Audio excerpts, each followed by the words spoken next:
I was first diagnosed with psoriasis. I was 28. My oldest daughter had just been born a couple of months earlier, which is how I remember.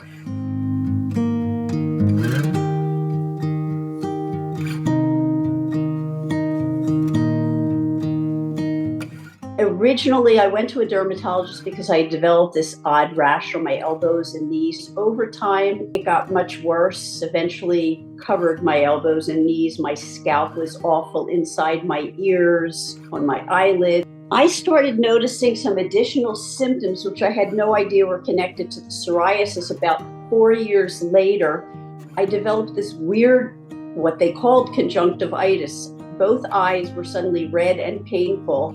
Then I started having all kinds of other odd symptoms. Tendonitis in my shoulder, tendonitis in my elbow, severe carpal tunnel appeared in both hands, plantar fasciitis. I was getting everything, and it was one after the other after the other.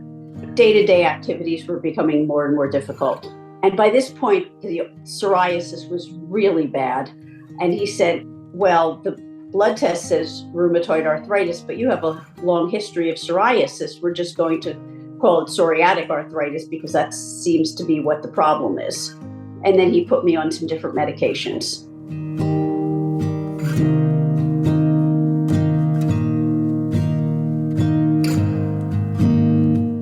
If someone has psoriasis, I think it is crucial for them to, for one thing, let their primary physician know about it. And you also have to really be on the lookout for any unusual symptoms. Don't just write it off because it could be psoriatic arthritis and not just a little tendonitis here or a little osteoarthritis there. It could be something pretty significant. I had no idea that psoriatic arthritis was connected to psoriasis. If you're experiencing any symptoms of any sort of joint pain or what you think is tendonitis, get in to see your primary physician and be persistent about it, because some doctors will write things off. You've got to really advocate for yourself.